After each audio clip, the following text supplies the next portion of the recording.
Alright, Chooms, we gotta talk. I keep seeing people say that the Cyberpunk TCG doesn't have enough lore, that it's gonna run out of content in a year or two, and I'm sitting here like, what game are you playing? Cyberpunk isn't just a setting, it's decades of lore, wars, conspiracies, rogue AIs, and corporate backstabbing. This thing has more than enough to carry a TCG for years, and I'm gonna prove it. So year one is the foundation. It's easy. You got your base set. It's the Kickstarter set and retail. Introduces Night City, the factions, the corporations, Edgerunners, the streets. And we already have our set 2 confirmed. It's going to be based on Edgerunners, the anime. And let's be real. This is not just a good anime. It's one of the best shows that I've ever watched, honestly, period. I don't even watch anime, and I really enjoyed it. And I think just in general of my top shows, this is definitely top 10. You've got emotional characters, iconic moments, fan favorite units to build the cards around in this set. That's definitely a stacked first year. So, but now you're thinking we covered Cyberpunk 2077, the video game, and the anime, the two big kind of media that got most people. Where do you go from there? So let's go over some lore throughout the years that this game has.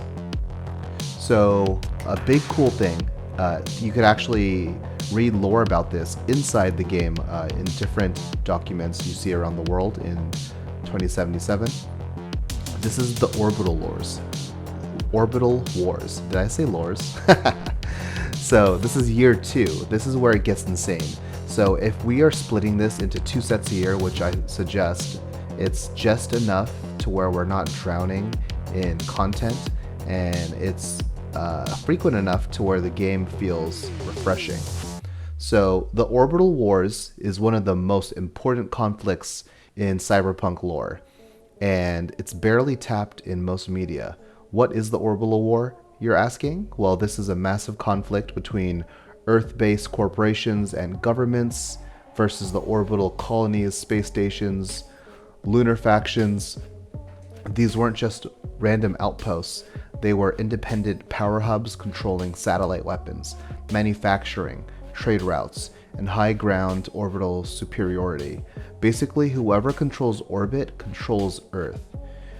This war happened for simple reason. The corpos on Earth wanted resources, military dominance, total control over space infrastructure. But the orbital colonies, they wanted independence, freedom from corporate rule. So what happens? War. So set 3, the first in this block, if we're copying Magic terminology. So block is what all the sets, the booster box sets are contained in. So the first set for year 2 would be the Orbital Wars, the War in Heaven. So this set would cover the beginning of the conflict. You got corporate fleets launching into orbit, space station rebellions, zero gravity combat, prototype weapons being tested. This is where you can introduce space station factions, or just space-based factions like the space stations, the moon outposts. You can get mechanics like maybe, I don't know, orbital weapons. Maybe you could build up a super strong attack. If you have to like protect it, and if it goes off, you could take maybe 2 or 3 gigs at once. You could introduce early war leaders and heroes. This builds up the escalation of the story. And set 4 could be called Scars of Freedom, right? I'm just spitballing for 10 minutes off the top of my head to show you how easy it is to come up with a storyline. So the Orbital Wars, Scars of Freedom, set 4. This is where everything falls apart. This is the end of the war, and here's the twist: nobody wins. The war devastates both sides. Orbital colonies are shattered. Earth suffers massive economic and infrastructure damage. And while everyone else is bleeding out, the corporations step in. They consolidate power, they buy up the wreckage, and they come out stronger than ever.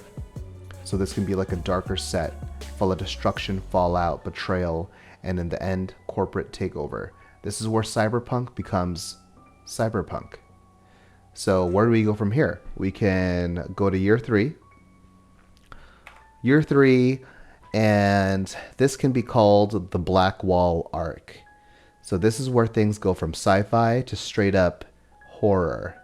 So what is the Black Wall, you're asking? The Black Wall is a digital barrier. It was created to contain rogue AIs after they basically went insane during earlier net wars.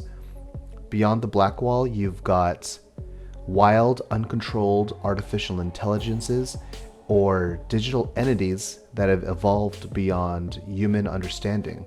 So for example, if you played the video game, you can, I don't want to spoil it, there's a character who dies and she kind of evolves into something more than an AI.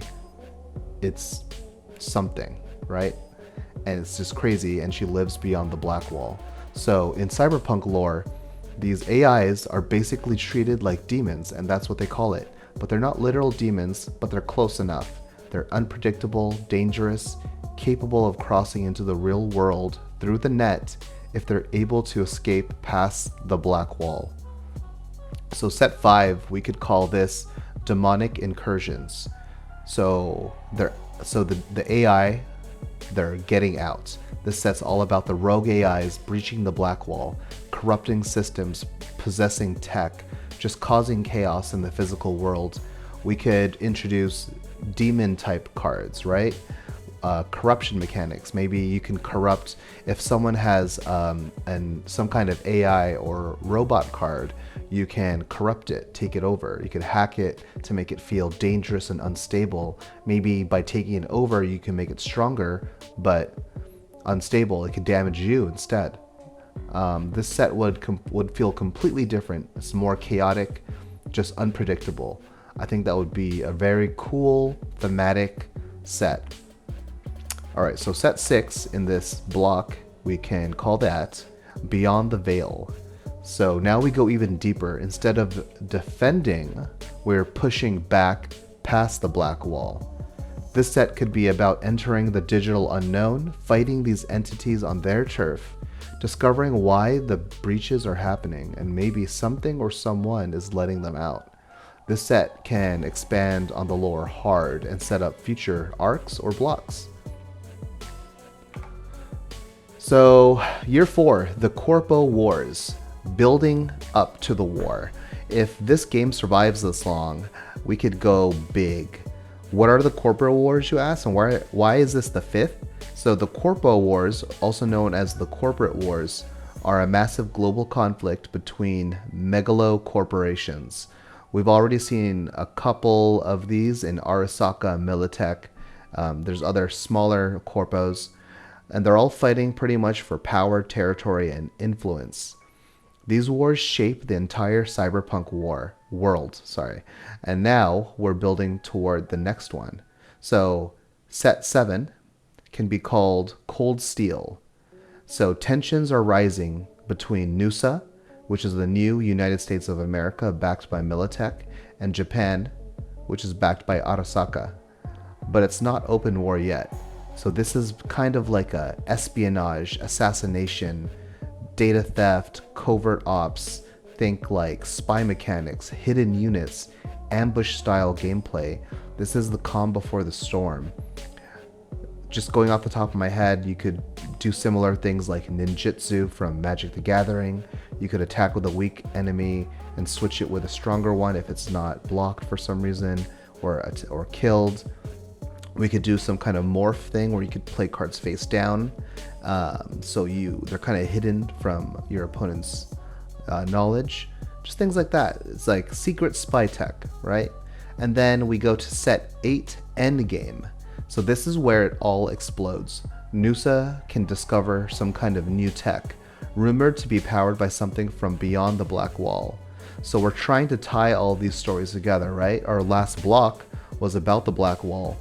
And maybe in our mission to go and stop those demon incursions, we were able to find some super secret tech, and we get that tech, and this is what jumpstarts this war, right?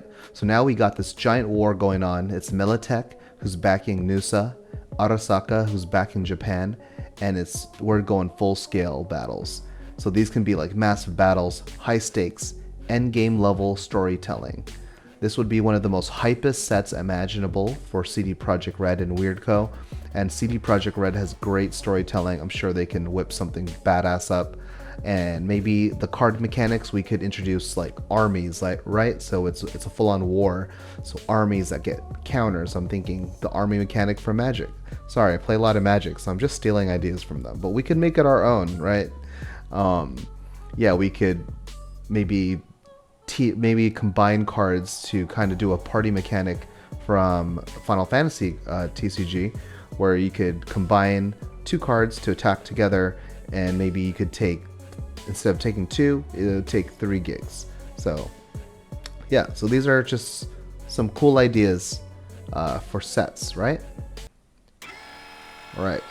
So when people say Cyberpunk TCG doesn't have enough content, I'm like, choom. I just mapped out 4 years of sets in 10 minutes, and we didn't even scratch the surface.